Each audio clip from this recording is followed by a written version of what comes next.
Ladies and gentlemen, welcome to Loreweek. I am your host, Trout-Flavored Yogurt, wishing all a happy Mother's Day. Well, not all, obviously. There are certain people who don't get a happy Mother's Day today, for obvious reasons. It's because they're not mothers, if you were wondering. I also have to share, I'm afraid I have terrible, terrible news. I sound old. Apparently I sound too old. I'm sorry. My voice is too broken. Good morning. Alright. As usual, show news right at the beginning. But I got two tidbits and I want to mention both of them a little bit more in depth than that. So what we're going to do is we're going to talk about Spike Chunsoft first. Now, for those of you unaware, Spike Chunsoft... Actually, you know what? I've changed my mind. Let's talk about Lorecraft. Because, you know, you're probably wondering, Lore, why are you so terrible? And I'm like, well, it takes longer than I think. That's not true. It doesn't actually take all that long to make those Lorecraft videos. That's the whole point. Remember, the whole point of the method and style of the current Lorecraft videos is so that they don't take 7 million years. Because otherwise we'd just be doing the lore run again, and, you know, that's terrible, right? So, progress is going smoothly. I was actually really hoping to be done with BC by now. I am not. I actually just finished the Blade's Edge Mountains this morning, which means I have 1 or 2 videos, depending on how things line up, left until we're done with BC. I was going to have that finished until, well... So, my car had a check engine light. I think I've actually mentioned this already. And I'm like, oh, well, it's this thing. Okay. So I go to replace that, and it doesn't go away. And I'm like, okay. So, at this point, I decide to go ahead and take it into the Honda dealership. Mistake number 1. They say, oh, it's the O2 sensor. Now, it is actually the O2 sensor. That's not the mistake. The problem is they say, okay, we're going to go ahead and replace your O2 sensor. That's going to be $400. And I'm like, okay. How long is that going to take? We just need the time for the part to show up, so, you know, you come in tomorrow, and it'll get done in about an hour and a half, something like that. Okay, no problem. And they actually have a waiting area there at the dealership. Now, I decide, no problem, I'll just wait there while they work on it. What then happens is they come back to me saying, yeah, so we can't actually replace your O2 sensor. We need to actually replace your entire intake manifold. This leads to mistake number 2, me saying, okay, because it probably did actually need to be replaced. They charge $700 for that one, but it's okay because they actually already have the intake manifold there, so all they have to do is install the sucker, install the O2 sensor, which, by the way, I could install an O2 sensor. It's a really quick, easy operation. And then good, right? That's going to be like an hour. So I show up bright and early. I guess this would be last Monday morning. Like, I mean bright and early. I'm there at 7 in the morning. Ready to go. Right up front. Let's get this done. And I just wander over, and I've actually specifically grabbed a few things on my phone to entertain me while I'm sitting there working. So I actually get some Lorecraft work done on it, and I'm doing it. And let's skip forward a little bit, because 8 hours later, they told me my car still wasn't ready, and they were closing up shop, and I needed to go home. Thank you, SDR. Very much appreciate that sub, as always. And thank you, G. Cormos. And thank you very, very much, Wraith. Always appreciate your subs. Thank you. Now, let's see. I know what 2 of those are going towards. What were they doing for 8 hours? I'll get to that in just a second. Just give me a second. Getting sub-bombed. Other cars. I mean... G. Cormos, you didn't tell me what you want to put that one towards. If you do know, please let me know. Oh, there it is. Mass Effect 2. You got it. And then we have Wraith, which is Dishonored. And then we have Ginger Overseer. which is Bloodborne. Thank you, Ginger Overseer, very, very much, as always. And then we have Timanash. It depends on when we run it, Timanash, is the answer to that question. If it gets to the point where those DLC are out and the run hasn't been added yet, I will probably extend the price of the run, aka the duration of the run, to account for DLCs. Because obviously I don't know how long the DLCs are right now, so I can't really judge that right now. That's kind of hard. Put this over here. And thank you very much, Elizar. Very, very much. If you happen to know where you want to put that, please let me know.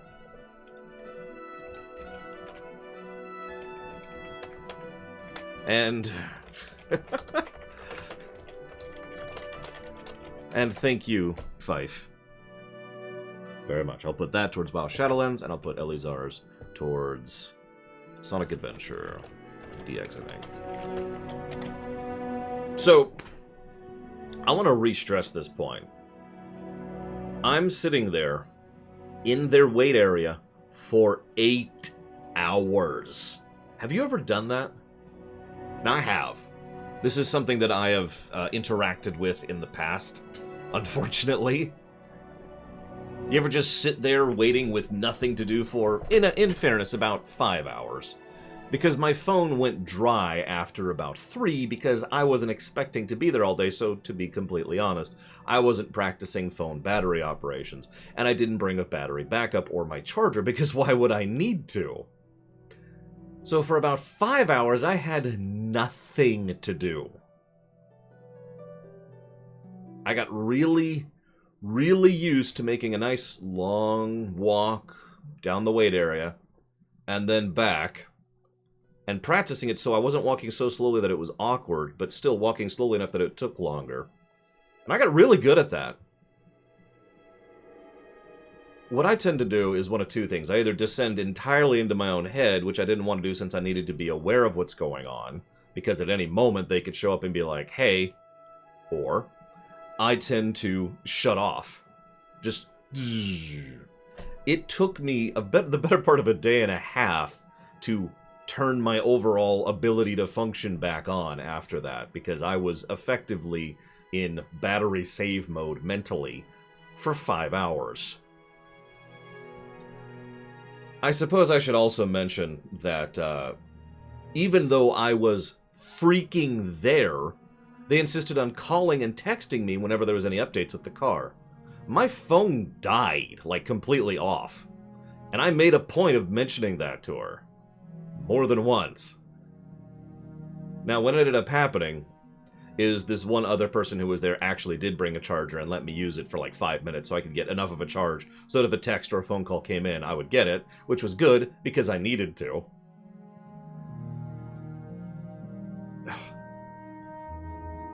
Now, what was taking so damn long? Well, they might have been working on other cars, that's valid, but the biggest issue that I was told they were running into was my car is a little old, it's a 95, and they were like, okay, it's so difficult to get to the part, it's so difficult to get in there, that they're taking their time. You know, they're kind of taking their time. And I'm like, okay, you know, I'd rather you not break it. And like, yeah, so we'll be back with you. So yeah, the evening rolls around, they're shutting down, I call a freaking Uber. Oh yeah, by the way, they did offer me a rental. Someone asked about that. But to be clear, they offered to rent me a rental. They didn't just offer me a rental. It was more like, you know, you get to pay for a rental at their prices. So yeah, I just called an Uber.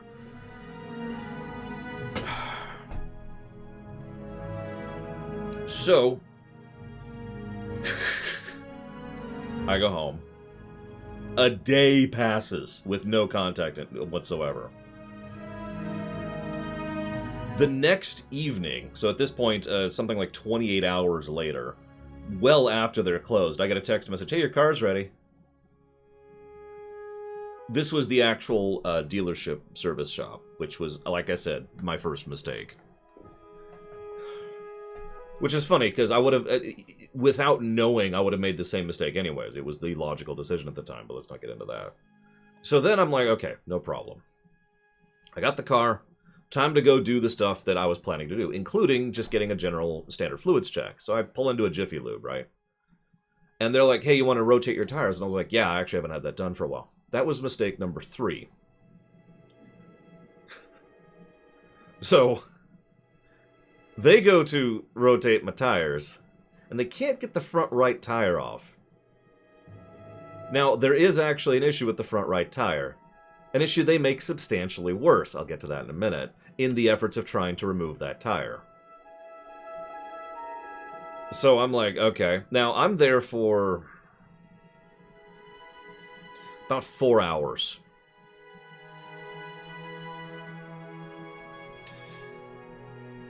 Eventually, they give up. What's the point of rotating tires?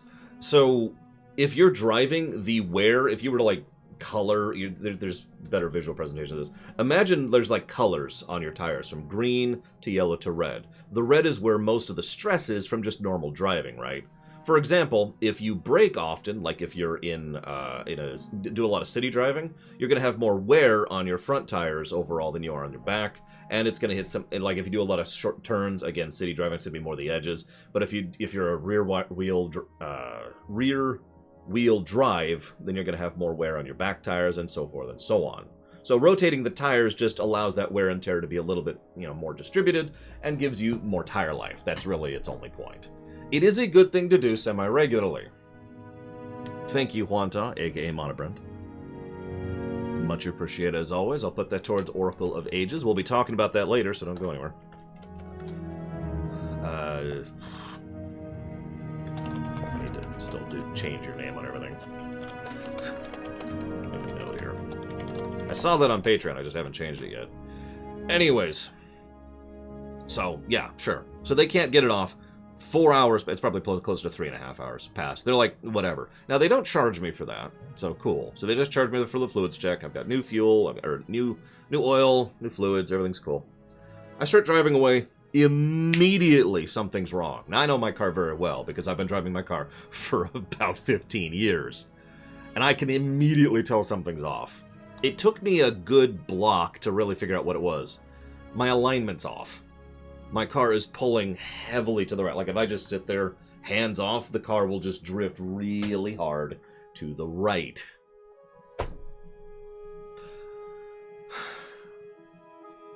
So tomorrow, first thing in the morning, and I do mean bright and early, I'm going to take it to the actual good mechanic. Remember, I've talked before about how valuable a good mechanic is. I do know one good mechanic in this area. I'm going to take the car there, as much as I hate to do it, and be like, alignment's off, and I need a new hub for the new bolt for my front right tire, please. And then I'm going to Uber home and forget about the car until they're done with it. God. If you're wondering, the reason I don't like to go to that mechanic is because I have to... It's a decent drive, first of all. But second of all, I can't just wait there. I can't just sit there and accept that evening. I have to leave. Like, because of the whole COVID, because of this, and the fact that they have this tiny little shop, they don't have space for you to just sit there and wait. So...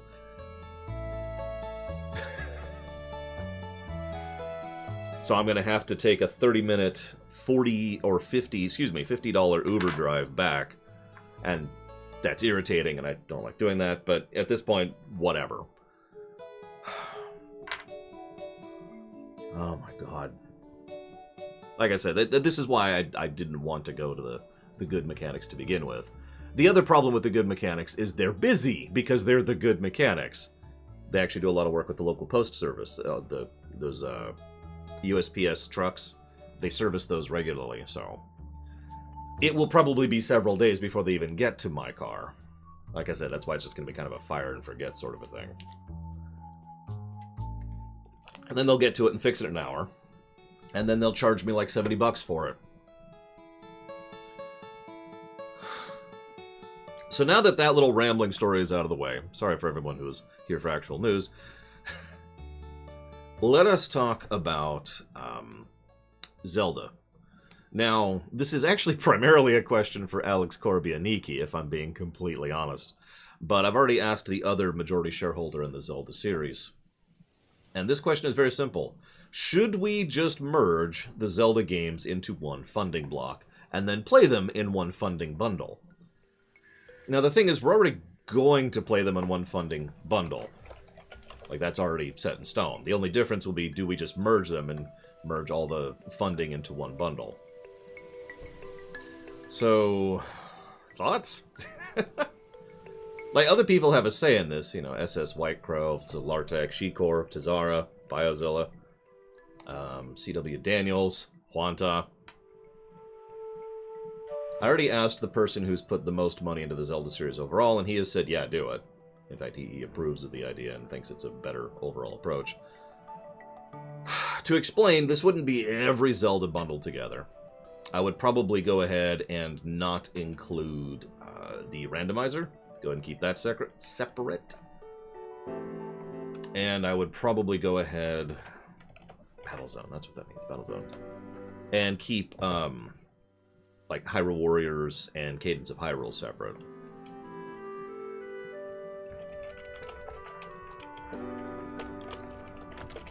Thank you, Sierra Mike, as always.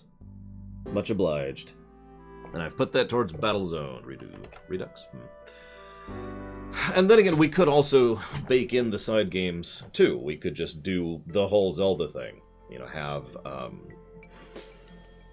what is the whole Zelda list? Hang on, let me actually do something here really quick. And sort this by letter. Sort by, what is that, row 7? Yep.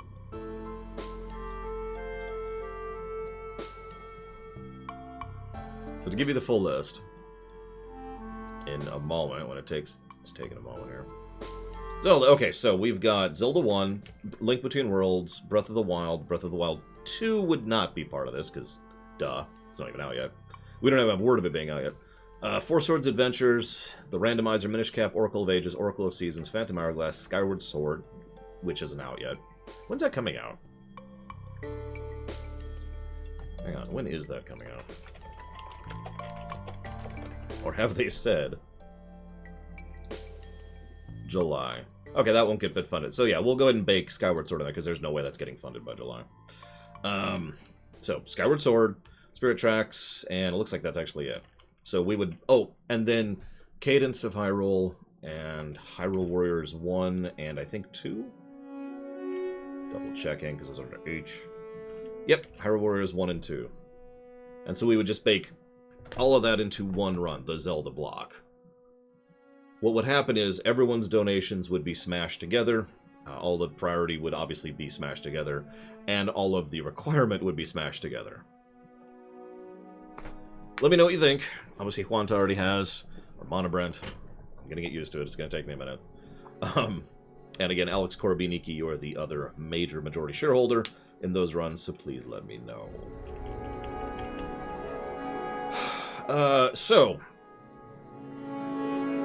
Apparently I'm an idiot who doesn't know how to communicate, as is evidenced by the Lorecraft series, where I fail at communicating horribly. So, to try again here, apparently everyone misunderstood the no more off-topic comment that I made last week. Now, that is, of course, me. No, Michael, it would mean it would require the exact same amount of priority as all of them combined. Like, nothing's really changing, it's just how it's being presented, if we're just being honest. The benefit would be that certain Zeldas are less likely to get money than other Zeldas. Four Swords Adventures. So that would just be part of the Zelda block, and then the Zelda block would get funding. And that's all that is to that. That's the real tactile change that would happen. So, off-topic thing. Apparently nobody understands this. So, many people, at least 9 that I could count, but many regular stream viewers had been getting too much with regards to the off-topics. It's not, I'm not calling on any individual people, because that's not the goal the goal of this. But it's become ridiculous. It has gotten to the point of being actually ridiculous, to the point where you could take a random screen grab of certain moments in a stream, usually where I'm in the middle of discussing something, and the entirety of this window over here is just nothing but stuff that has nothing to do with what we're talking about. And like I said, that's the problem.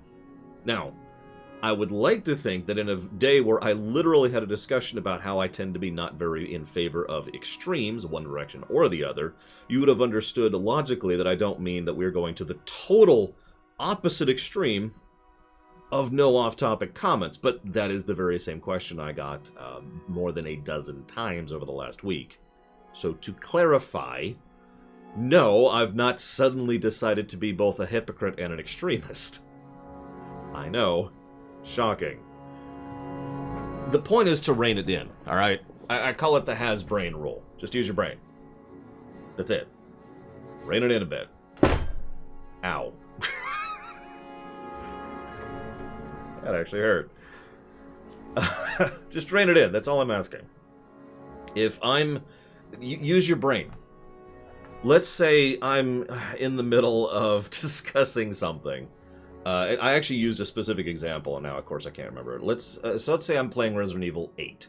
And let's say we're in the middle of an intense scene, or I'm discussing something, and someone says, hey, I really like Resident Evil 4. What do you think of Resident Evil 4? Don't do that. Let's say that I'm randomly roaming around an explorative area in Resident Evil 8, and we're just kind of like, oh, what's over here? Oh, this is kind of cool. What's this? And then someone's like, hey, what did you think about Resident Evil 4? That's okay. Let's assume that to me, this feels... Yes, use your fists, apparently. It feels like such a duh thing to me, so I do apologize for my tone here. Just use your head and figure out whether or not a topic is relevant. Wrong word. Whether or not a topic is aptly timed for when you're bringing it up. That's it. That's it. Now, I don't actually like to do this, but like I said, it has gotten ridiculous. Ignoring the fact that it has, it is actually irritating to deal with, from my perspective, it has reached the point where I have started receiving complaints, plural, about this kind of a thing. And as I've said before, if you get one complaint, there are 9 people who are also complaining, just staying quiet about it. So that's why we're pulling back on this. And I'll take ownership of that. That is entirely on me, because I have been just everyone, whatever, whenever. Because obviously the whole point of streaming is to interact with the viewers, so it's... It seems like just a... Anyways. So that's the more thorough explanation. If there's still any questions, feel free to ask me. Moving on. We'll have a sign. I will attempt, but do not promise, to make an effort to try and make sure that this thing is up if it's cool to talk about absolutely anything, and otherwise just use your head. Because occasionally, there will be moments when we're just going through straight up dead zone, right? Like because there's some games where it's just, yep, okay. What are we doing? We're running in a circle, leveling. I anticipate there will be quite a few games in the future where we have dead air time, and that is a time where I will try to make a point of remembering to do this. If I'd fail to do this, I rely on you to continue to use your brains. Or remind me. Alright, so that's that. Now we got one more show thing. This is actually technically random news, but it affects the show. How many of you are aware of Spike Chunsoft, which I'm probably pronouncing wrong and don't care?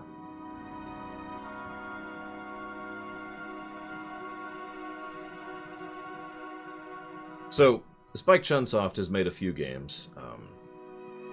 They're most well known for, to my knowledge, and I'm going to pronounce this wrong, absolutely, Danganronpa. No idea how to pronounce that. Now, funnily enough, I've actually said for years that I'm not streaming those games, and that is still true. If you tried to donate for Danganronpa, I would say no, and in fact, I have already. However, they've also pushed out a couple other games, including the original Dragon Quest, which were already passed. But the ones that are really relevant to us are Pokemon Mystery Dungeon Remake, AI The Somnium Files, and Steins Gate Elite, all of which have been done by them. Now, Spike Chunsoft has recently announced that they are evil and horrible and stupid. And as a consequence, I'm going to go ahead and implement a soft ban on their games. Now, you're probably thinking, Lore, what did they actually do? It's anti-streaming. They're going to use DMCA strikes in order to pull down streams of their games. And I think I've made my opinion on that pretty clear more than once. And I feel that those people can go to hell for that particular policy. If there's a why, I don't know, Michael. It could be some dinosaur philosophy. It could be the fact that they think they're losing sales on streams, even though, generally speaking, there's a lot of evidence that's not the case. But either way, screw up. As usual, just because someone comes around and threatens to break my way of living, you know, I own a bakery, right? And the mafia comes by, and the mafia pulls out a baseball bat and says, "We're going to break your legs if you try to sell, you know, if you try to give us free advertising for our meat shop, which is down the road." Now, they don't actually break my legs, but they still threaten to break my legs and then they leave. And that's unacceptable, so screw them.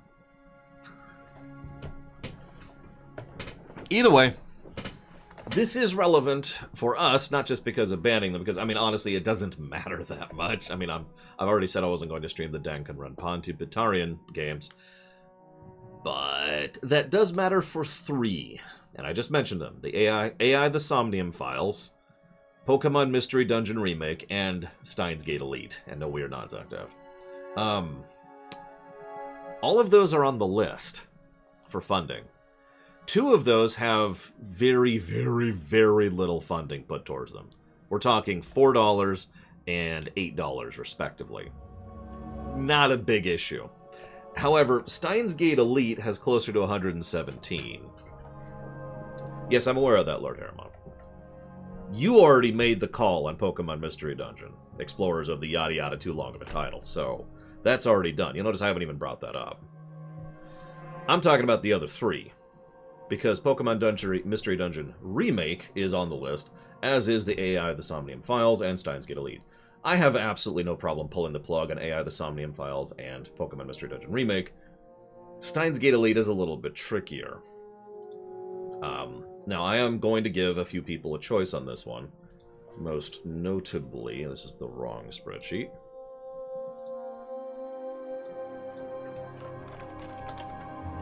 Double checking. Yep, Pretzel and Mike12192, who are by a huge margin the majority shareholders in the Steins Gate Elite run. So, if you are Pretzel or Mike12192, please get a hold of me on this and help me decide what we're going to be doing with this, because if we're being 100% honest, this is more your choice than it is mine, which is why I let Lord Harriman decide the other choice.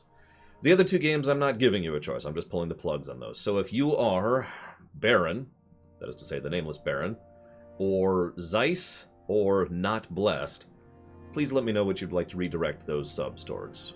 Please and thank you. And thank you, Ben Smack, very, very much. Always appreciate. Thank you. If you know where you want to put that, please let me know. You can't put it towards any of those 3 games I just mentioned.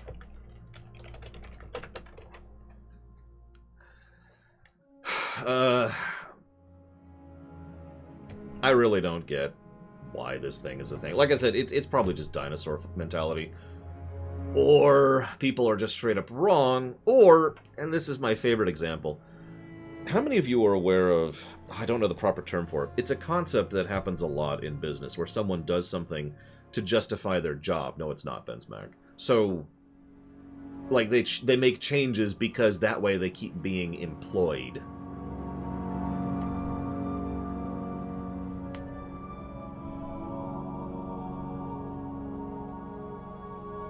Do me a favor and wait until the end of stream and remind me, Scion. Right, Michael? I mean, doesn't that just... It's like, there is a huge amount of decisions and actions that happen in business that happen because someone was trying to keep their job. And therefore they needed to keep doing something, and therefore they do something. And I would bet money that managers and policymakers and, you know, creative staff who interact with the social side of things are like, we need to do something. You know, I feel like, given that these are narrative-driven games, streaming these is hurting our sales. Oh, yeah, definitely. Definitely. How should we... Oh, let's go ahead and spend the next 3 months deciding on our anti-streaming policy. Good idea. Good idea. Now, I'm exaggerating slightly, but I do legitimately think that's what's happening here. Would not be the first time. Also, apparently Shibuya Scramble is on the list as well. I didn't even catch that one. There it is, 428 Shibuya Scramble by Pixel Plays. Axe!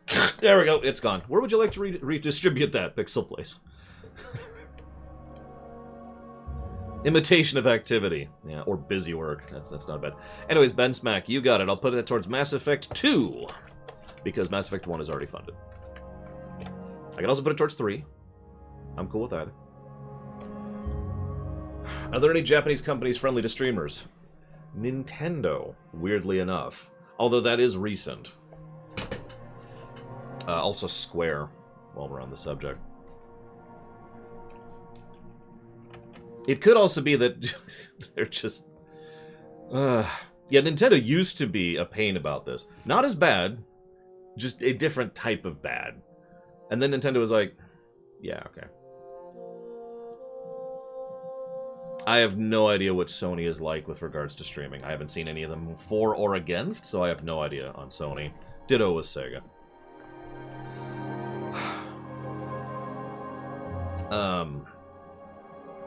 I haven't heard from Pixels.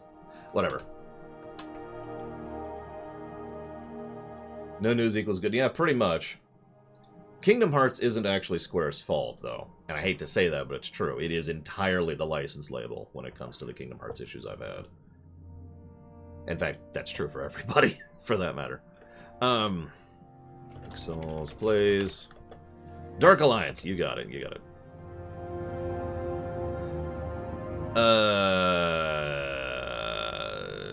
What? Spectacular? DJ Gamer? Hang on, just hit the stream break at this point. Because I have no idea what you're talking about. See you around, Berenian. Happy Mother's Day.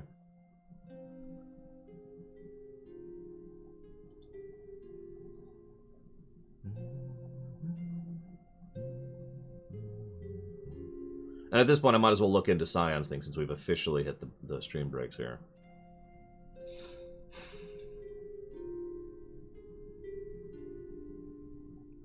Ah, you're referring to Dungeons & Dragons Dark Alliance, not Baldur's Gate Dark Alliance. Gotcha. Well, shoot. Okay, so that's easy enough. I can just rename that right here. But I do need to figure out how long that's going to be. Hello, Pillow Willow. Got your donation. Thank you very, very much. I've already put it towards Pharaoh New Era. So, we'll do this. D&D, Dark Alliance. It's just called D&D Dark Alliance, right? Yep, that's it. D&D Dark Alliance. There. I do need to figure out how long that game's going to be, though. Thank you, Shikor, as always. Very much appreciate. I will put that towards Mario Sunshine Switch.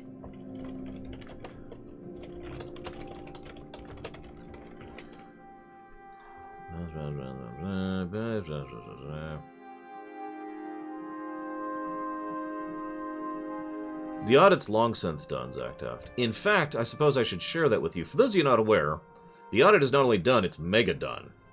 I'm actually extremely happy with the audit.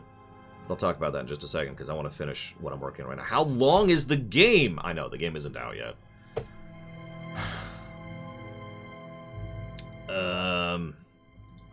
We'll just assume it's 25 hours. Boom, there, 25 hours. Done. Okay. We can adjust that later. Let's look up this other game. What is this? Warhammer Mark of Chaos Battle Match. Another game I've never heard of.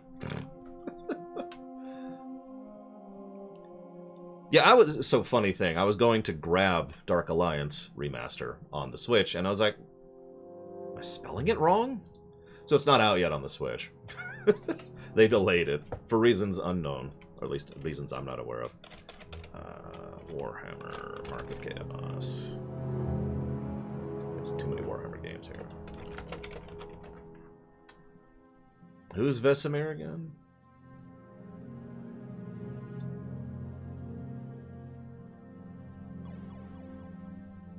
of course it's... Of course you would pick a game right in the middle of the streamability gap, Scion. Of course you would. This means I'm gonna have to buy this right now and do a feasibility test right now, live. There's nothing else for it. Let's go ahead and pull this up here. Thank you, STR, very, very much. Always appreciate those subs. Thank you. If you know where you want those to go, please let me know. Unless you want those to go to Mass Effect 2 again, in which case I can just do that.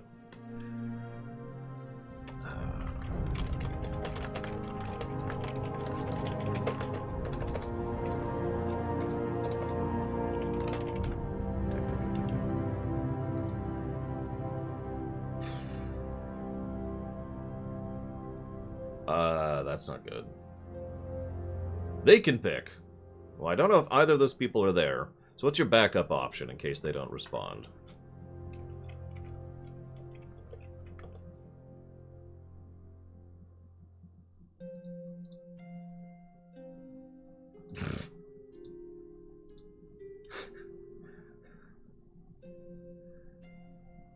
Mass Effect 2 and 3. That I can do.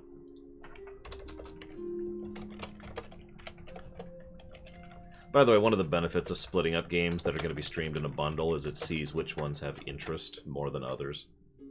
For example, Mass Effect 1 got funded pretty early. Mass Effect 2 has been well ahead of Mass Effect 3 for the most part, and Mass Effect 3 has only recently caught up, so you can kind of see the priority and interest there. Same thing with the Zelda series.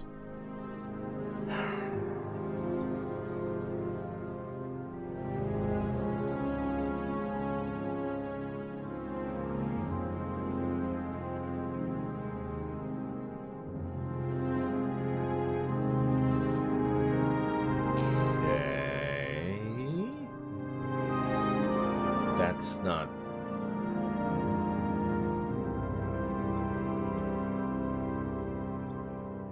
Whatever. So, I have found zero info about getting this game running, so that's helpful. So we're gonna go ahead and pull the plug and buy it, or pull the trigger. Excuse me. Leaning towards no, Scion. I just want to be upfront about that. But I'm going to go ahead and dump the money right now and see if I can get it running and streamable.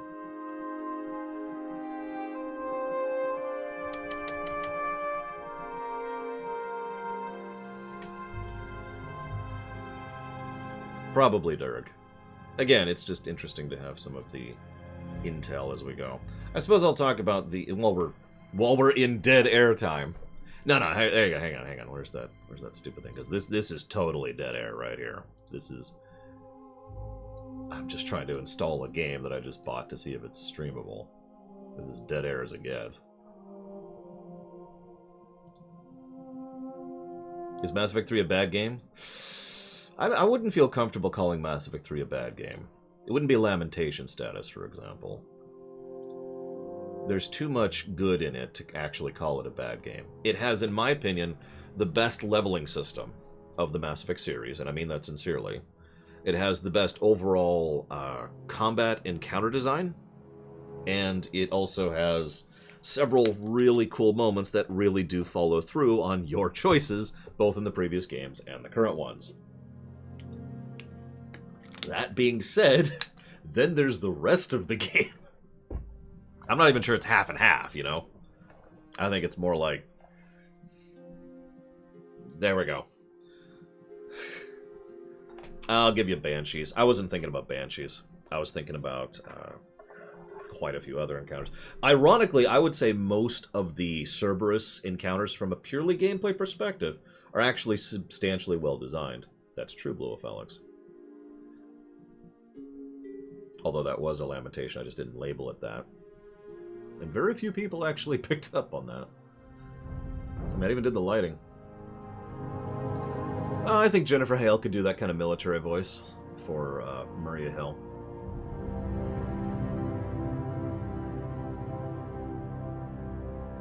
Yeah, exactly, Dakota. That's why I'm saying... So, I'm sorry, I should clarify. Especially now that we've done... I was talking about the review audit. Now that we've kind of divided that into categories, I have a separate category for encounter design and a separate category for boss design. And so, you know, in the confines of Mass Effect 3, like the boss design of Mass Effect 3, not good at all. Mass Effect 2 had better boss design than Mass Effect 3. But the encounter design, the trash, effectively, of Mass Effect 3 was actually pretty legit. Sorry, that was just me waiting on the game getting installed there.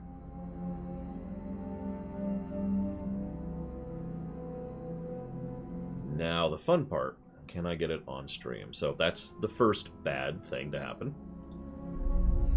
That's expected. There's going to be probably some noise at some point here. I have no idea how loud this is going to be.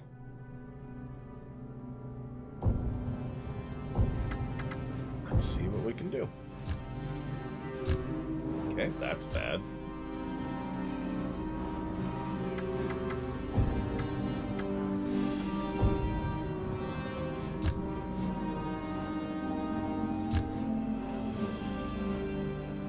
Hey, I can turn off Bloom. But I cannot. Okay, let's quit out.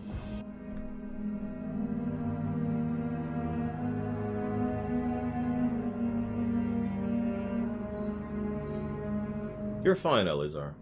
You're fine. Like I said, I'm not Hitler, guys, okay? I know I've got a mustache now, that doesn't make me Hitler.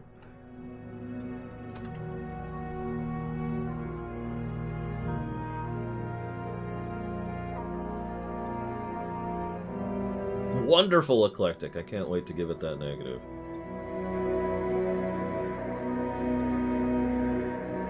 Yes, I'm Wily, although Wily doesn't have a mustache. Wily should totally get a mustache. Wait, or does he have a mustache? I don't remember. Let's see here.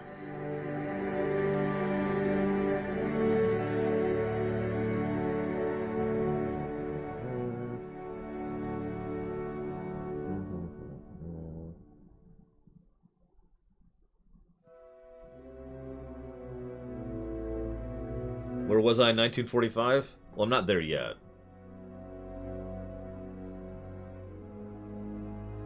Oh, I hate that below Alex. That's where I'm at right now, by the way.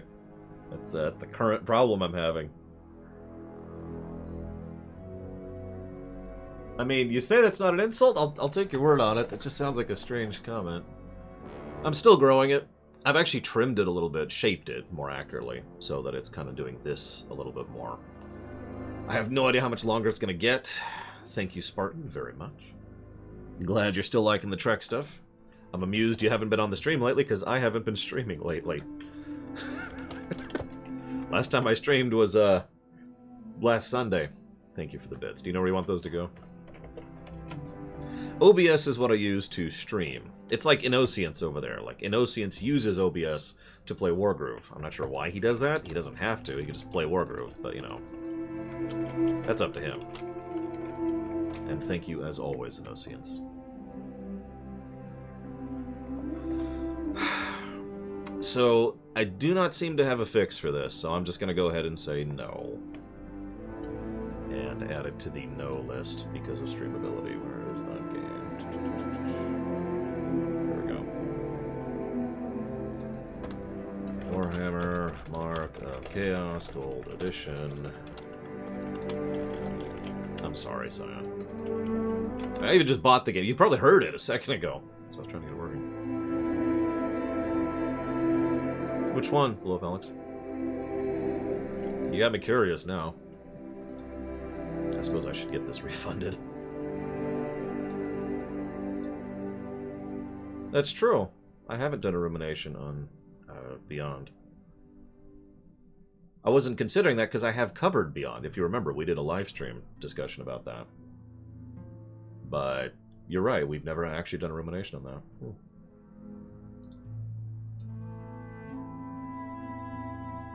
How do I get a refund in GOG? I've actually never done this.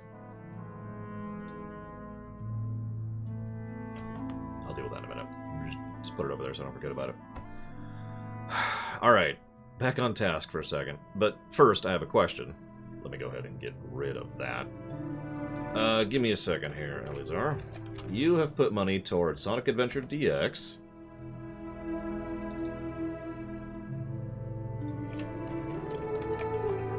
And that is it. You have put $6 towards Sonic Adventure DX, specifically. I didn't see Spartan, so thank you for reminding me.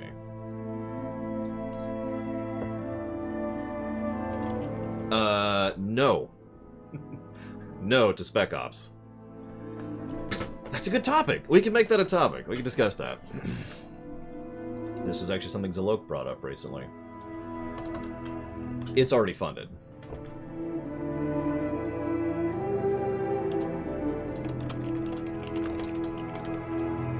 Hang on. Before I address that topic, Scion is trying to interrupt me again here.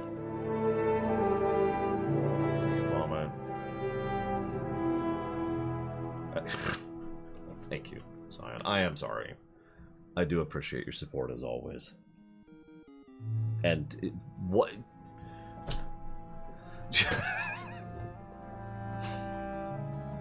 Did you know that if you go to the queue, you could see all the games that are funded? Thank you, Ciela, very, very much. Appreciate it, both of you. Much obliged. And if Hazardous or Lord Harrimont knows where they want those to go, please let me know. Hang on, I'm swimming in windows at this point. There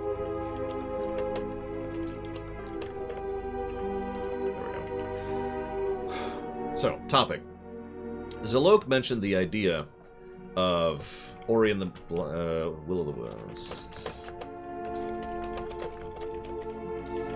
Zalok mentioned the idea recently of some kind of announcement of when a game gets funded, because a surprisingly large number of people don't seem to know when a game is funded. See Spartan just now, for example. Now, I'm not trying to call anyone out. Everyone's got lives and stuff to do, and not everyone has a chance to look at the queue. After all, the queue is huge, and that's an issue. The queue is going to get smaller. I know I'm actually not helping that right now because I'm working on the Lorecraft series, but it will get smaller. We are well on track to shrinking the queue and then getting it back to a reasonable distance. And that may just fix the problem by itself. We also have a search function where you can just search for a specific game in order to see where it is, whether it's on the list and how funded it is, or whether it's already funded and is in the queue. But I've been thinking about some way to try and do an announcement of when a game gets funded. The biggest problem I have with that is I have no idea when and where to do that because I don't have one singular news point to access everyone. Now, there's a couple options here. I could make a post in Discord, I could send out a tweet, I could mention it during the Loreweek. But another option is I could add something to the very top of the actual webpage, right above where the stream panel is, and basically have a thing saying, you know, this game has recently been funded, and leave it up there for a few days or a week or whatever for people to look at that and be like, hey, this game has now been funded, as a way to do a little announcement kind of a thing. Thoughts?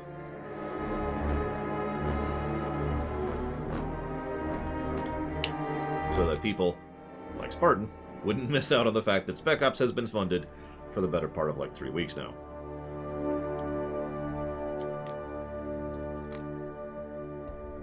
Like, it's been funded for a bit.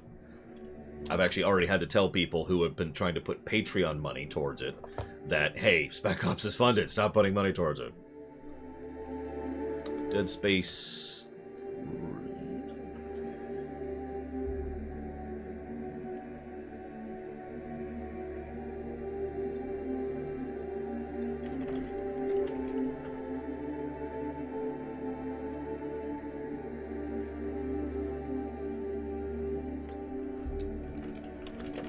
Okay, Dead Space 3 is on the list. Just making sure. I want to be sure about that before I add that. Eventually, yes, Actath. They're actually already being funded.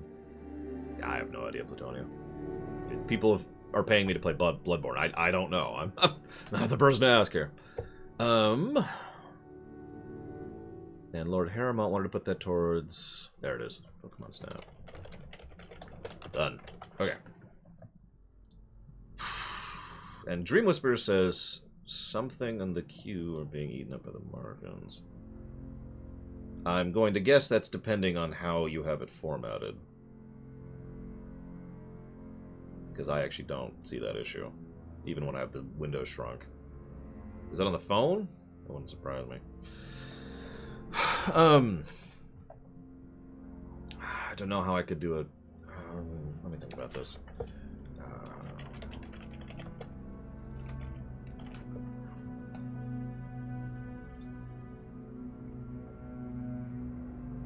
let's see, how would this look?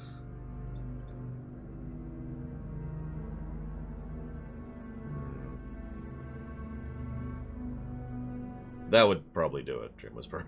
How much is this? I'll look into it. I'll try to come up with some way to announce when games have been funded. It's not a common occurrence, so it shouldn't be that hard to do. At least at the moment. By the way, speaking of which, for those of you who haven't gotten the news on this, to continue talking about show news today, whenever we get to the point, for those of you who haven't heard this, when the queue is smaller and we're more caught up on things, and I'm no longer streaming 1 billion hours a week, we are going to be changing the method by which the games in the list are funded, so that they, generally speaking, everything will be funded a little bit quicker. That's it. There's a whole lot of complexity behind that, but it doesn't matter for you. I just wanted to mention, for those of you who haven't heard about that, because I've gotten this question this last week as well, that yes, that is a thing that's going to be a thing going forwards. You mind if I talk about the audit list for just a second? If you do, then you're probably on the wrong spot. So, there's a website. If you type in !hours into the thing, I'm probably going to add a different... I'm going to add a different command for that at some point. I don't know a good command for that, to be completely honest. But I call it the golden number. It's also where we have the percentages. This is something that's been a requested feature for a while. Someone has requested a way to showcase how many of the points a game has are positive. So, to use an example of this, if you look at Grand Theft Auto 5, Grand Theft Auto 5 has plus 45 to story. Cool. But that 45 represents 92.45% of all points given to that game. Or, to express this another way, 92% of the story is positive. Now, that doesn't tell the whole story, that's just another point of data. In fact, it doesn't actually matter unless you look at the actual net score itself. Because otherwise you could just sort by percentage of story positives and say, well, all these 100%ers are the best stories ever, and that's not how that works. Because there's actually quite a few games which have 100% story positives, and a couple which have 100% gameplay positives. And by a couple, I mean apparently 6. No. Yeah, 6, I'm right. But it does help to add some context to the rest of the information. But the big thing is the golden number. The golden number is something that we've thrown together and has taken some work and effort, but it boils down to, that's the no-really number. That is where I would roughly put these games in order of my own preference. So what I mean by that, to explain a little bit, some people like to look at the list, the one that's on the website, the review list, and say, well, if I sort by best total score, that's the best thing. You know, those are the best games. But that's not true. What's actually...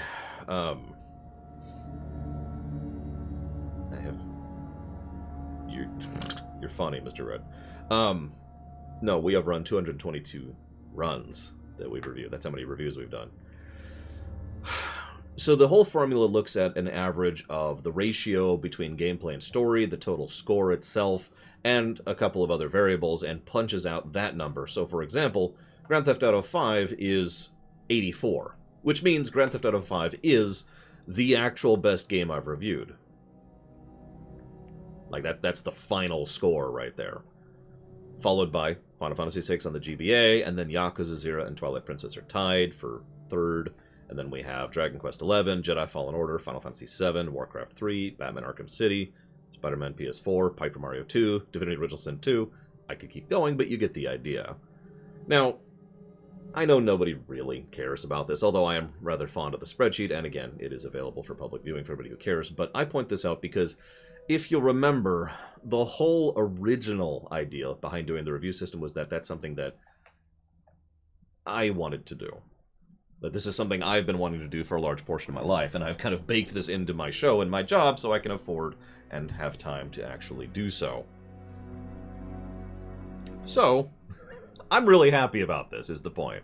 I have finally come up with a quantifiable mathematical way to formulate out my actual favorite games of the games that I've reviewed. There's quite a few games we haven't reviewed, which also include, obviously, games like Chrono Trigger. So, oh, by the way, if you're wondering, this goes all the way down the list. So, for example, the worst game I've reviewed under my system is Drakengard. Although it only narrowly beats out Anthem. If you're curious, the bottom 10 is from worst to less bad. Drakengard, Anthem, Just Cause 4, Octopath Traveler, Star Trek Legacy, Greedfall, Dissidia NT, Breath of Fire 2, Final Fantasy 2, and Albion. If you type !hours, there was also a link just a few seconds earlier, Elizar, then you will be able to find a link to the spreadsheet, which is publicly viewable. I'll come up with another command at some point. I don't know what command to give to the sheet, you know. Anyways, if you have any specific examples, Mike Romano, please point them out. Then I can look at them and be like, aha, it all makes sense. Because Lord knows I probably made a few issues and screw-ups. A golden number of 10 means that is the score of that game, Lord Harriman. That game is 10. So, you know, a 9 would be worse and an 11 would be better. An 84 would be awesome, etc., etc.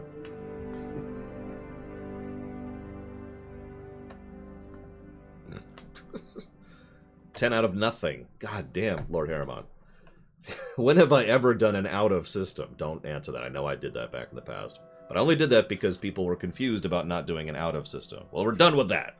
It's not out of anything. It's 10. The result is 10. It's just 10! Alright,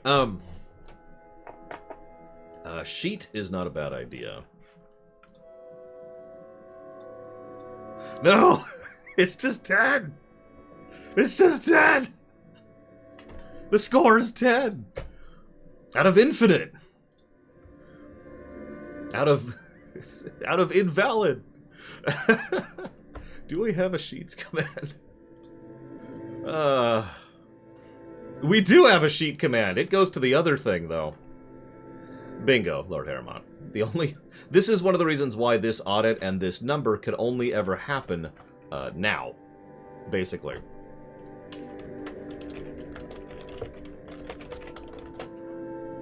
Because the only way this number means anything is if all the other numbers are already there, right? All 221 of them. Just 10. That'll be the new command. Just 10! There. Sheet and sheets are now commands that will lead to that, as well as hours. There you go. And that's a good command. I like that.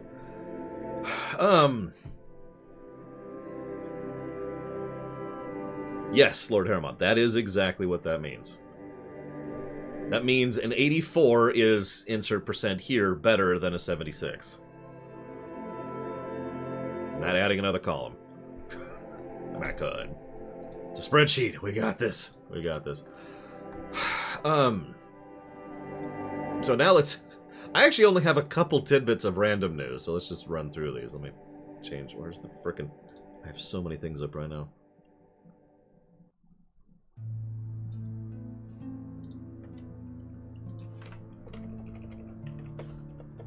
Sorry, my mind's on Netherstorm right now. So Spike Chunsoft sucks, we already talked about that. But we also have to mention that PlayStation and Discord are starting to integrate. I'm not sure what I think of that, actually. On the one hand, cool. It's especially weird considering something we'll talk about in just a minute. But on the other hand, I don't actually know what the point of that is. Now, granted, I play games on a PC. Like, literally, if I hook up my PS4, my monitor from my computer is going to be right there. So I don't really see the point of this from that perspective. But at the same time, I really am wondering, like, it feels like typing on a PS4 or a PS5 would suck. So to me, it feels like the only benefit would be the voice chat. And I could be ignorant here, and please feel free to point out my ignorance if this is true. But I thought the PS4 and the PS5 had built-in voice chat. Am I wrong about that? They have a keyboard you could... That answer has always amused me, Shikor. Every time. Just buy a keyboard and type on it. I've heard that answer for a lot of questions over the years. I mean, if the PS4 and the PS5 do not have built-in voice chat, first of all, it's weird. Oh, they do, but it sucks? I guess that would be why they'd be going for this then, because then they could have a slightly less sucky voice chat. Oh, don't mistake me, Discord still has its own suckitude with regards to voice chatting. No, really. Speaking as someone who voice chats on Discord every freaking day, yeah, there'd be some issues there.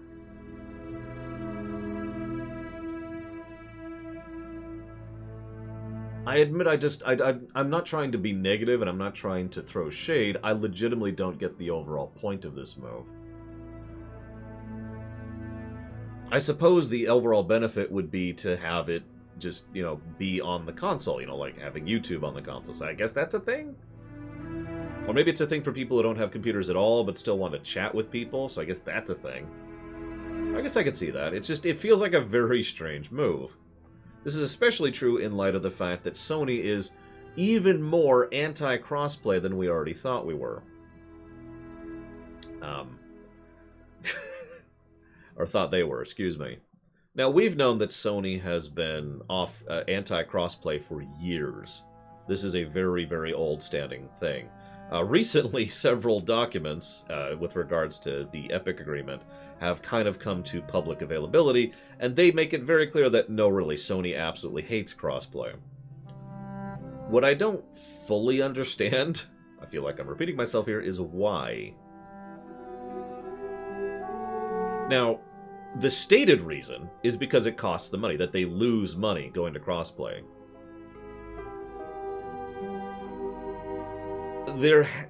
Either that is wrong, or that is a lie, or there is something going on I'm not aware of.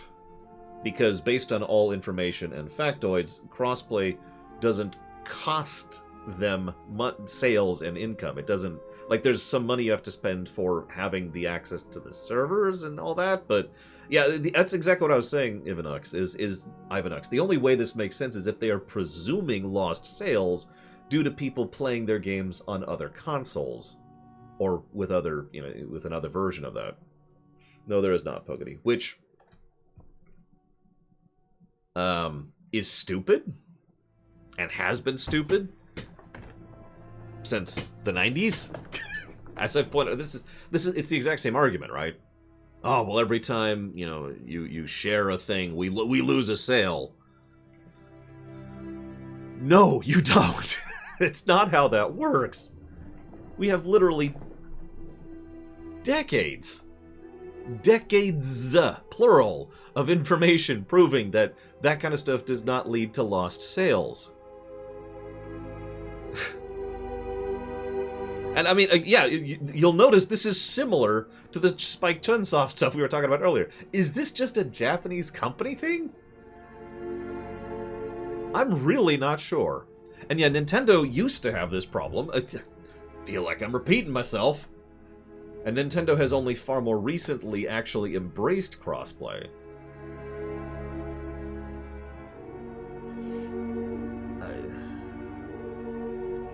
I would be amused if this boils down to the same general thing. Someone's like, oh shoot, I need to keep my job.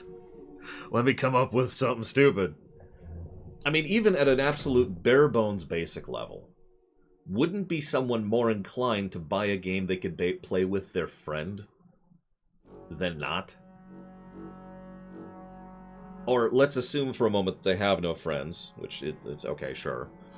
Wouldn't they more be likely to play a game that is going to have a longer shelf life because it has a larger player base of people to play with? How many multiplayer games have come out in the last 2 years where you fire up the game and you go to the finding a match thing and then you sit there at the finding the match screen for minutes waiting for a match to happen?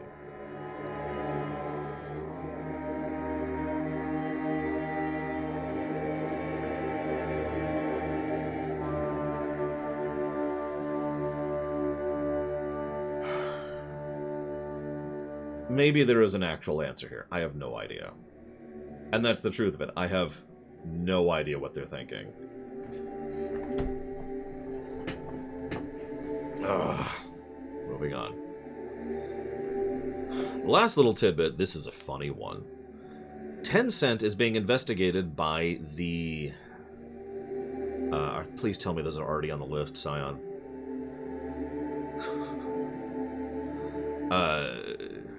Tencent, is negotiating with the Committee on Foreign Investments in the U.S., CFIUS, which is an actual organization. That makes me sad, Dream Whisperer. I'll get to that in a minute. It's there. I guess I should... Hang on. All right, hang on. Let's just hit the stream breaks. Hang on. Because you are the second person this week to have this problem. So let's go over here. Let's search for StarCraft. It's right there. It's got $107 and 7 people who have put money towards it. Boop. Okay, so let me finish this news point before I lose my train of thought. Tencent is negotiating with the Committee for Foreign Investments in the United States. Now, this is hysterical, to be completely blunt, because you're probably thinking, oh, well, you know, they're trying to force them to divest, and Tencent is trying to push against that, right? Yeah, but not for any reason that it should be. They're doing it. The casus belli that they have raised in order to do this is because they are worried about foreign affairs affecting United States security interests.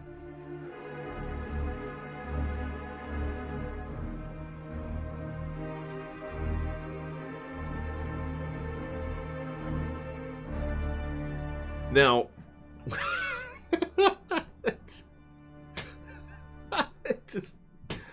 I mean, I get it, and I know where they're coming from, and it's valid, but that's the specific reason they're going after it?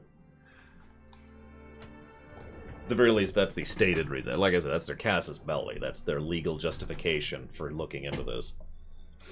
Now, I'm still in favor of this. Screw Tencent. Screw them hard. But it is interesting that that is the specific flag they are carrying in order to try and go after this. It's worth noting, by the way, this has been going on for the better part of about 8 or 9 months at this point. Something like that. And so, you know, whether this will actually be relevant or not, who knows. If I was to speculate, let's just leave the realm of fact for a moment. If I was to speculate, I would presume that this is a first overall thrust in an attempt to try and remove Chinese control over American companies. Now, you're probably thinking, well, that sounds like a good thing, and you'd be right. But the problem is there's going to be a lot, there already has been, a lot of effort trying to push against that. And when I mean a lot of effort, I mean there's a reason they're still investigating this and have been for the better part of 8 or 9 months. So we'll see. What's really funny about this is the biggest argument I keep hearing from the actual representatives of the companies that are owned by Tencent and Tencent themselves is that, oh, well, we allow them to run their own affairs. And that sounds like just such a, I don't know how to put it. I'm explaining this wrong, so please forgive me. It's a legalese defense, right? A technically correct kind of defense. Something that doesn't actually answer the point at all. Something that is effectively a lie.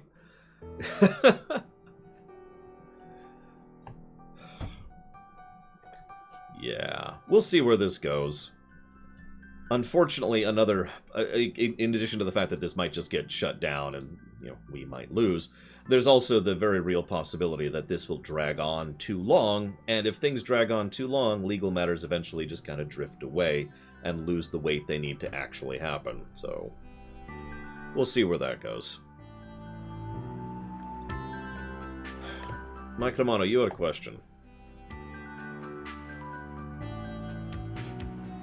See, they don't, Shikor, they don't give orders. They give suggestions. Mandatory overtime isn't actually mandatory. Oh, you don't want to stay late tonight?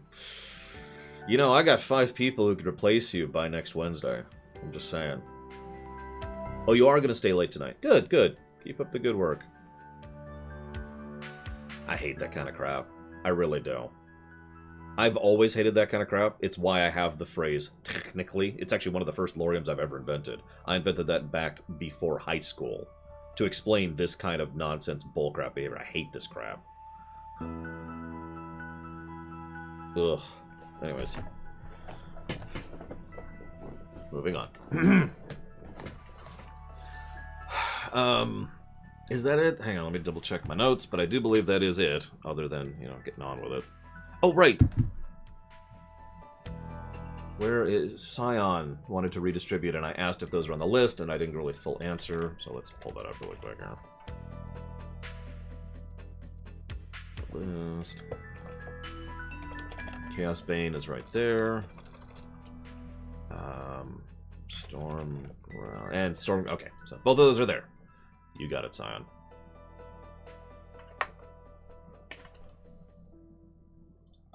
Yeah, let's talk about my compensation, shall we?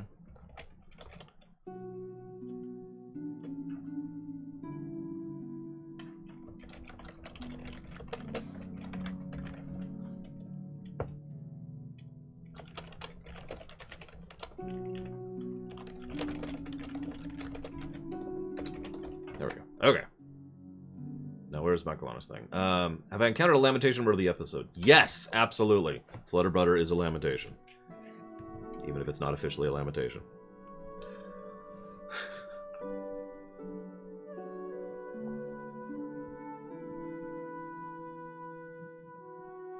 Yeah, what was the other thing? Was there something else? Oh, right, I did want to talk about lore picks. I knew there was something else to talk about.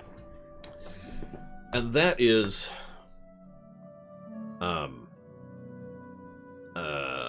Lore's Picks. So Dream Whisperer was like, it's not there.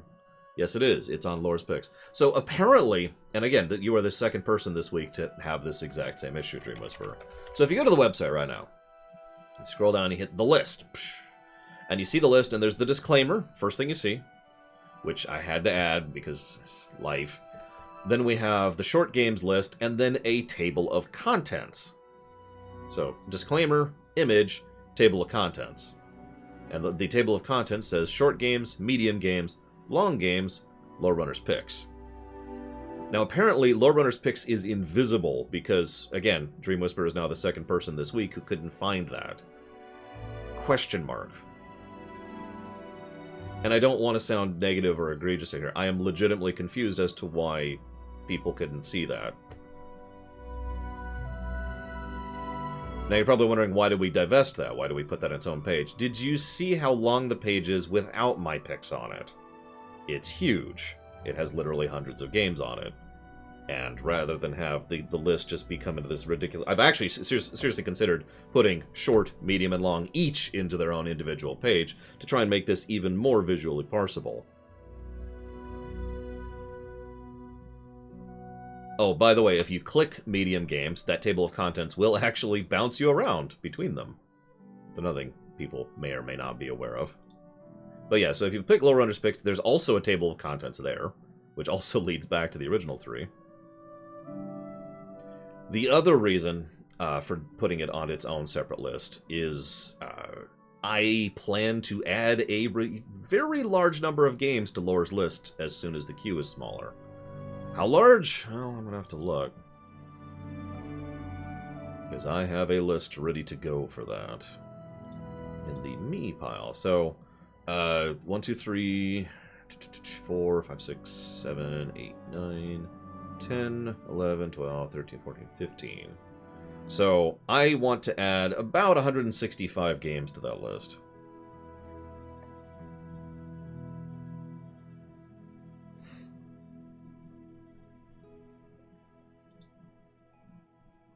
So again, putting it on its own page kind of makes sense.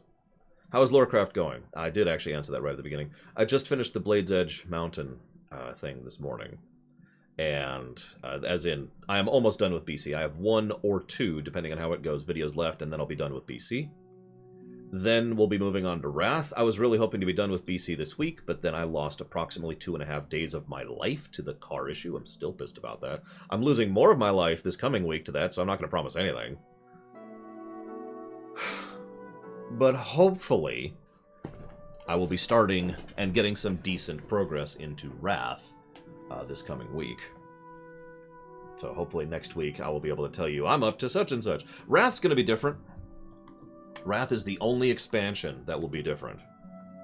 Because narratively, Wrath is a mess. What? I like Wrath, but Wrath is a mess, narratively speaking. So Wrath is going to be 1, 2, 3, 4, 5, 6, 7... 7 or 8 episodes, depending. Hey, Venters. I will pass that along. Future series getting covered like it when it's done? Incredibly unlikely, Nerd Picks. The only reason that this is even feasible is because I know Warcraft like the back of my hand. I know WoW so well. This is not bragging. It's just I'm incredibly familiar with World of Warcraft and Azerothian lore. So I know WoW so well that I can basically map out most of this without having to do research, you know what I mean? And that's important because that cuts down on development time. There's a reason I can get about an episode and a half done every day. You know, I'm putting together Netherstorm, right? 15 hours and 30 hours respectively, Roaring Metalman. To use an example, I can look at the Netherstorm, which is going to be working on in just a minute here. And I'm like, okay, so, well, what stories are in the Netherstorm? Well, there's a whole lot of quests in Netherstorm, but none of them really matter because most of them are filler quests because BC. So which quests actually matter in Netherstorm? Which story beats actually matter? Well, we have the Mage Town in the southeast, which is relevant to the city, the zone. God, I can't talk. The zone itself, and the significance of what's going on in the Netherstorm and why it used to be Farallon. So that's one story beat. We've got the Ethereum and Dementius the All-Devouring. That's the second story beat. We've got the Aldor and the Scryers. That's a relevant story beat. It follows through on the story beat from Shadowmoon Valley and leads into the one in Keldanus. And then we've got the Netherstorm stuff. The Tempest Keep, which is 3 dungeons and then a raid. And I could just do this from the top of my head. Now, granted, I've already mapped out all the way up to and into Kata on actual notes, but my point is I am sufficiently familiar with this that not only can I do that, but then I can think, okay, so I need footage, right? I need to be able to go and grab footage to visually present this. Well, how do I grab the Ethereum stuff? Okay, well, the Ethereum chain is about 17 quests long and it's going to take multiple hours. And I don't need it to show off Dementius himself, because you need to do that whole quest in order to actually pull out Dementius. And I don't need that to kill Nexus King Salhadar, because he's actually visibly there. So all I need to do for the Ethereum quest is think in my head, okay, so I'm going to want to do shots of the Protectorate, shots of the Consortium, and the Nexus Prince, who's going to be present there. I'm going to want a shot of the Nexus King. I'm going to want a shot of Dementius. And then I'm going to have someone up in Wrath to grab a shot of the area by the Dragon Wastes. Why? Because there's a story arc there that's relevant to this. You get my point? Again, this is not bragging. I am sufficiently familiar with Warcraft and World of Warcraft to be able to storyboard in my head like that, and to be able to block out where I need to have characters to grab which footage in which order to be able to present it. I don't think there's anything else I can do this with. In short, Lorecraft is going to be Lorecraft. I don't think I'm ever going to do something like this for anything else. Sense, mate?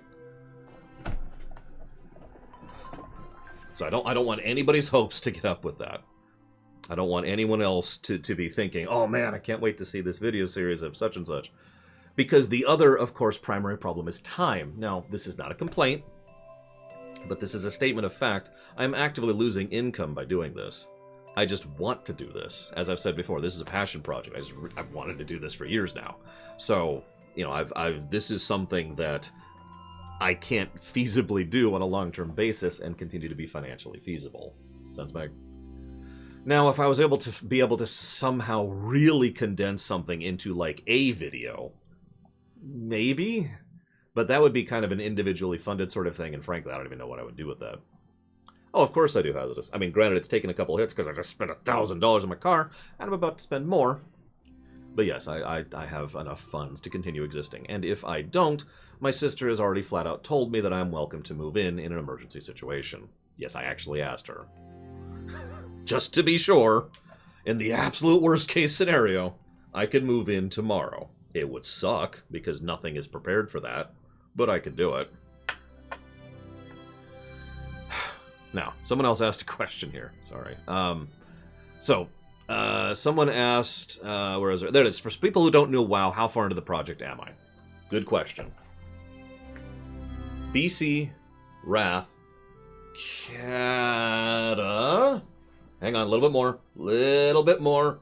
Kata. There we go. Then we have Pandaria. And then we have Warlords. And then we have Legion. And this is as far as I'm going.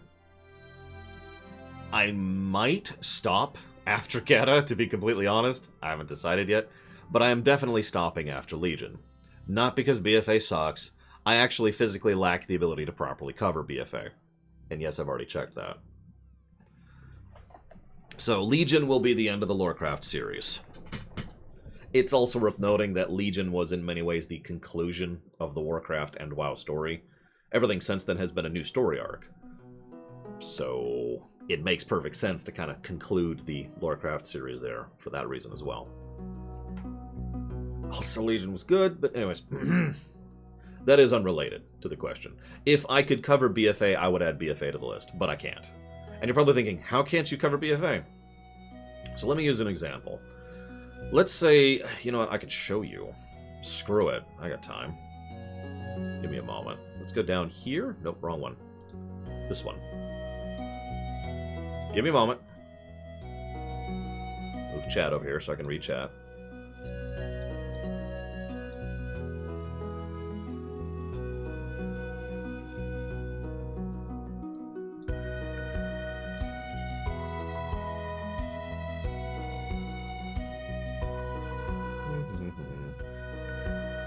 This is Stardew Valley, I do believe. I don't know which song specifically. Hi, little pixie nerd. There we go.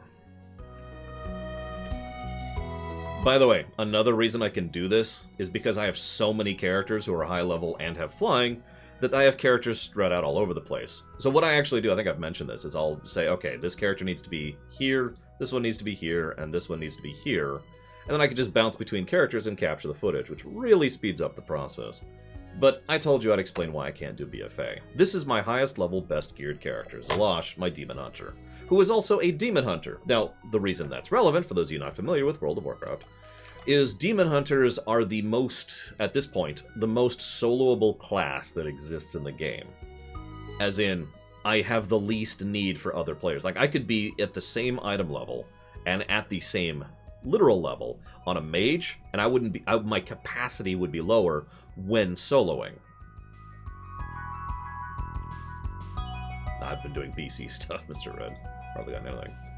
Now, the reason that's so relevant is because the overwhelming, and by the overwhelming I mean 100% of the footage I'm getting, is all from my perspective. Pretty much what you're seeing right now. This is how I capture the footage, right? So I get on the character and I go there and I do stuff. But how do I do dungeons and raids? And you're probably already seeing the problem.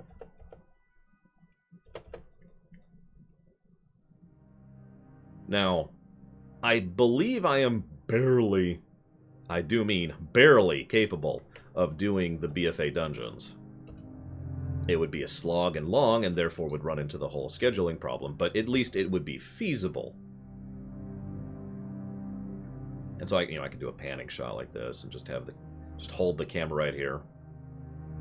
There's a lot more of these kind of shots. And by the way, real quick thing, while doing the Lorecraft series, I've come to appreciate the visual design of modern WoW.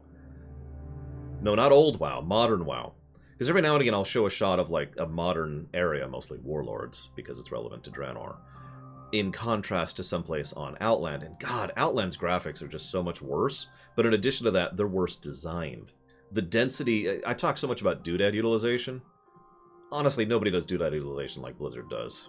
And the variance, the contrast in doodad utilization between modern WoW and old WoW is stark. It's actually been blowing me away a little bit, because it's one of those things I technically knew, but I never really realized just how big of a difference it is, just how far they've come in their design. But yeah, this is how I capture footage. Sorry, this is taking a minute. This is the other reason why this is a time-consuming venture, because I have to physically go to a location to capture footage from there. And of course, this is another problem I've been running into. I've already complained about this. I have no control of my environment. In filmmakers' terms, for anybody who's gone to film school or studied filmmaking, the equivalent of what I'm doing here is I'm going out into the... It's down, right? I'm going out into the wilds, going out and getting nature shots, terrain shots, stuff like that. So I have no control over the clouds. I have no control over the stuff out there. I don't have a set with actors. And I have to work around that. So anyways, this is the very first boss of the very first raid in BFA. Now, the problem should already be apparent, if I'm being completely honest.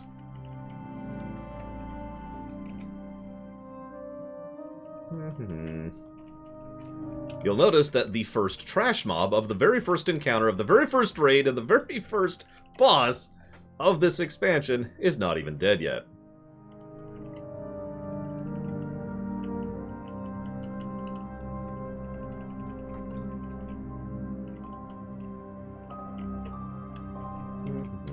Go pull this.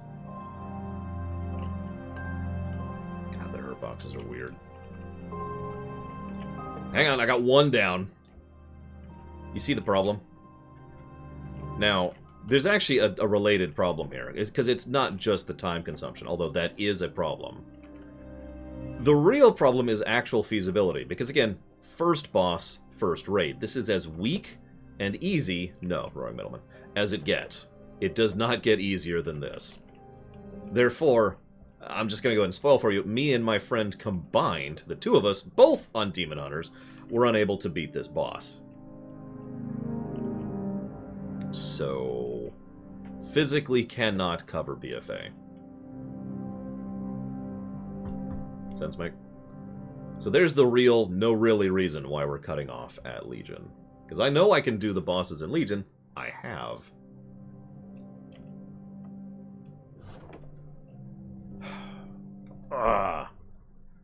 That is correct, Venters. And even if it was, is my answer to that. I am 100% comfortable with cutting off at Legion. Now, excuse me, I need to go to the Netherstorm to go kill Kael'thas. But before that, we have to cover some Streaminations. Now, hang on, before I cut off to the Streaminations, Dream Whisperer says, aren't there private servers? First of all, I am 100% uncomfortable with hopping onto someone else's private server, for reasons I probably shouldn't even have to explain. Second of all, most private servers aren't really designed for what I need and want, and in fact, to be completely blunt, kinda suck. The third problem, and this is the biggest problem by far, is I could set up my own server, which I've actually already looked into, and while that would grant me the ability to, for example, set an admin flag so I would not actually be interactable by the terrain, that would be the only benefit of days and days of hard, irritating effort and work to try and set up a situation where I might have a server that might function and would not be like the actual live server. AI scripts wouldn't work the same way, spawns would have to be placed manually, etc. In short, while that is technically feasible, it would be so much additional work for effectively no additional gain. The only real benefit to that would be it would add BFA and Shadowlands, current Shadowlands, which I wouldn't cover anyways because it's not done yet, to the table. And again, no offense to BFA or people who like BFA, but I am not sufficiently invested in BFA to put that much effort and that much additional time into something that's already taking too long in order to cover something that I don't really have a lot of interest in covering, given the other reasons already mentioned. Yeah, it is a tremendous amount of work to effectively get a no-clip mode, because that's what it would be. When I do the BFA review, well, I'm not super worried about that, Mike Romano, and you know why? Because that's going to be a very large run and has like $5 put towards it. So that's going to be a while. Actually, I need you to be over here. So today, in the Streaminations, let's go ahead and chop off the local recording.